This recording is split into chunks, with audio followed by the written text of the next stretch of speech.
ఒక ఊర్లో ఒక చెరువులో 3 కప్పలు ఉంటాయండి. ఆ చెరువు సమ్మర్ వలన ఎండిపోతుంది. అయితే అన్నీ మా 3 కప్పలు ముచ్చటించుకుంటాయి. ఏం చేద్దాము మనము, మరి చెరువు ఏమో ఎండిపోతుంది, మనము ఇక్కడ నీళ్ళు లేవు, మనము వేరే చెరువును వెతుక్కోవడానికి ఆస్కారం ఉంది కనుక అందరూ మనము రాత్రి అయిన తర్వాత మనము ఇంకో వేరే చెరువు చూసుకోవడానికి బయలుదేరాలి అని అన్నీ మాట్లాడుకొని సాయంత్రం కాగానే బయలుదేరుతాయండి. అవి బయలుదేరుతూ 3 కప్పలు ముచ్చటించుకుంటూ ఇట్లా పోదాము అట్లా పోదాము అది ఇది ఏదో అలా భాషలు చెప్పుకుంటూ పోతూ ఉంటాయి, గంతులు వేసుకుంటూ పోతూ ఊరు దాటుతాయి. ఊరు దాటిన తర్వాత ఒక ఊరికి మొదట్లో ఒక కందకం అంటే ఒక నుయ్యి తీయబడి ఉంటుంది. అయితే 3 లైన్గా ముచ్చటించుకుంటూ ఓడడం మూలాన 2 కప్పలు ఆ పిల్లర్ గుంతలో పడిపోతాయి. ఒక కప్ప ముందు పోయి, అరే ఏంది నేను మాట్లాడుతుంటే మాటలు వస్తలేవు, సంభాషణ ఆగిపోయింది అని చెప్పి వెనుక చూసే వరకలా ఈ 2 కప్పలు ఉండవు, నూతిలో పడతాయి అవి. అరే మళ్ళీ ఆ కప్ప వెనుకకు వచ్చి, అయ్యో రామాయ మీరు ఇలా పడ్డరా, మీరు ఉన్నారేమనుకొని మాట్లాడుకుంటూ వెళ్తున్నాము, అందువలన నేను ముందుకు వెళ్ళిపోయినాను, ఏం పర్వాలేదు మీరు పైకి రావడానికి ప్రయత్నించండి అని చెప్తే ఆ 2 కప్పలు చాలా ప్రయత్నిస్తాయండి. ఎగిరి ఒక తెల్లవారే 5 గంటల వరకు కూడా అవి బయటికి వెళ్ళలేకపోతాయి. ఏం లాభం, జనాలు వస్తారు, తెల్లారుతుంది, ఎట్లాగో మీరు చచ్చిపోవడం ఖాయం. అందువలన మీరు ప్రయత్నించకుంటే కనీసం 2-3 రోజులైనా బతుకుతారు. మీరు ఇట్లాగే ప్రయత్నించారు అనుకోండి బయటికి వెళ్ళడానికి, ఈరోజే చచ్చిపోతారు. అందువలన మీరు ప్రయత్నించడం మానేసేయండి అని అంటే ఒక కప్ప పాపం ఇట్లా అంటుంది కదా, నిజమే కావచ్చు అని సొమ్మసిల్లి పడిపోవడం జరుగుతుంది. ఇంకో కప్ప ప్రయత్నిస్తూనే ఉంటుందండి, ఎగురుతూ తెల్లవారుతుంటుంది, అయినా ప్రయత్నిస్తూనే ఉంటుంది.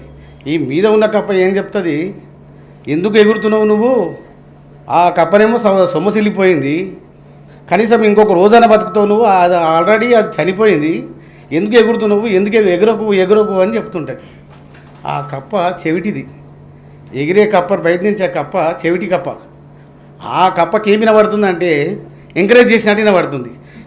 పైకి ఎగురు పైకి వచ్చేస్తావు అని ఎంకరేజ్ చేయడం మూలన ఆ కప్ప ఎగిరి గంతేసి బయటకు వచ్చేస్తుంది.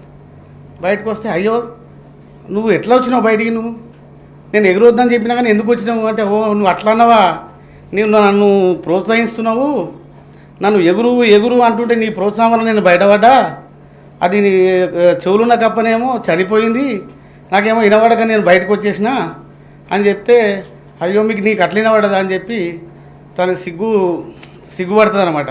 అంటే నేను ప్రోత్సహిస్తే ఆ కప్ప కూడా బయటికి వెళ్ళేదేమో, ఈ కప్ప కూడా చెవిటిది అయిన ఉంటే ఇది కూడా బయటికి వెళ్ళేమో అని బాధపడుతుంది. అందువలన కృషి, పట్టుదల, కార్యదీక్ష జంతువులోనే కాదు మనుషుల్లోనే కూడా ఉండాలని ఈ కప్ప కథ రుజువు చేసినమైంది. కృషి ఉంటే మనుషులు ఋషులవుతారు, మహాపురుషులవుతారు, తరతరానికి తరగని వెలుగవుతారు, ఇలా వేలుపులవుతారు అని కప్పకున్న కథ.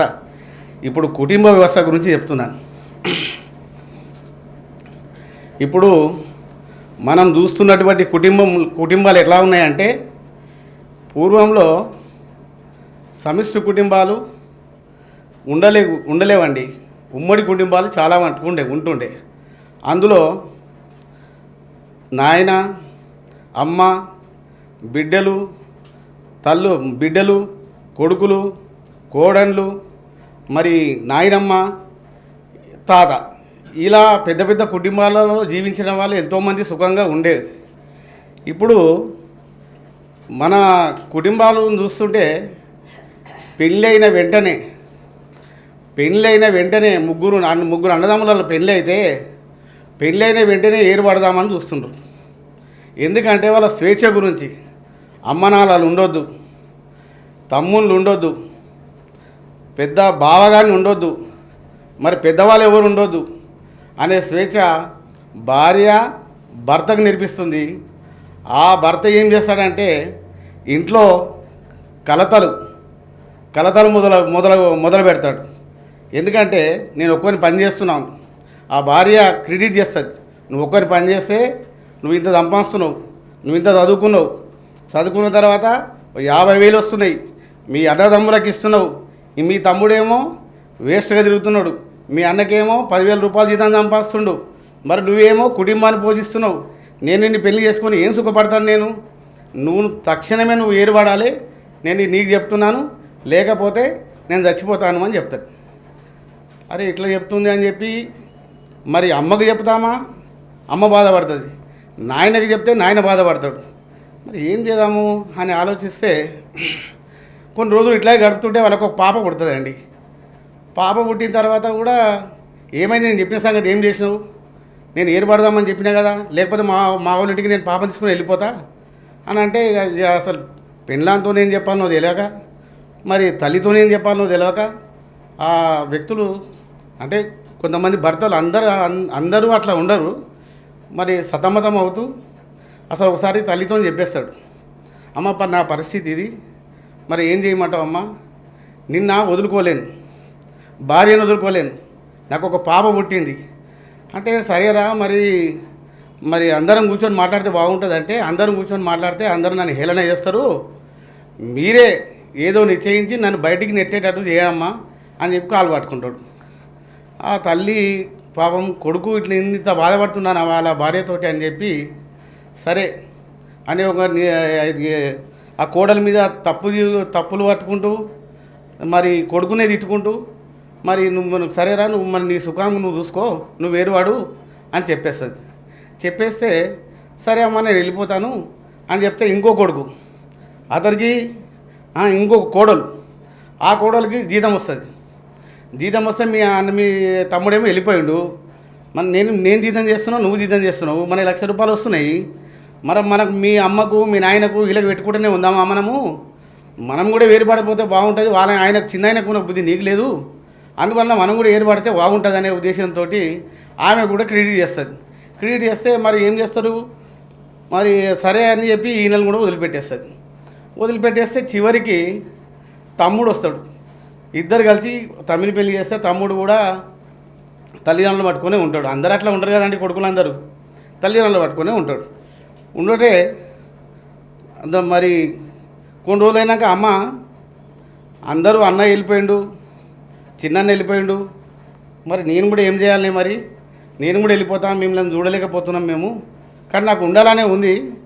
ఇక పెళ్లి చేసుకున్న తర్వాత ఒక పాఠం చూడండి,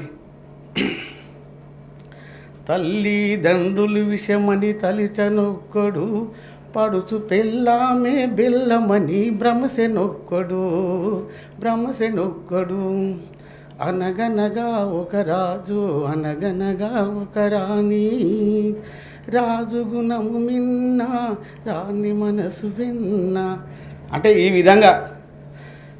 విధంగా కుటుంబాలు అన్నీ ఉన్నప్పటికీ కూడా సమాజంలో ఇప్పుడు కల్చర్ ఎలా ఉందంటే వీళ్ళు వేరుపడి కూడా సుఖంగా ఉంటున్నారా, ఒకటి బెంగళూరు పోతున్నారు, బెంగళూరులో కూడా పిల్లలు పుట్టంగానే కేర్ సెంటర్లు వేస్తున్నారు. కేర్ సెంటర్లు వేసి అసలు ప్రేమ అనురాగం ఆప్యాయత అనురాగాలు అసలు కరువైపోయినాయి ఈ రోజులలో.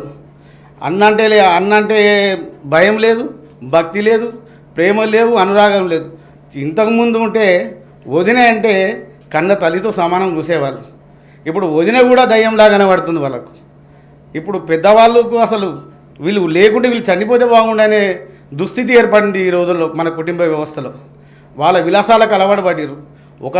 రీసెంట్గా కూడా చూస్తే ఒక ఆయన ఇద్దరు స్నేహితులండి, నాకంటే పెద్దవాళ్ళు, అయితే వానికి 2 కొడుకులు, ఒక కూతురునేమో లండన్కి ఇచ్చిండు, ఇంకో కొడుకుకేమో అమెరికా పంపించిండు, ఇంకో కూతురు పెళ్లి చేసి బెంగళూరుకి ఇచ్చిండు.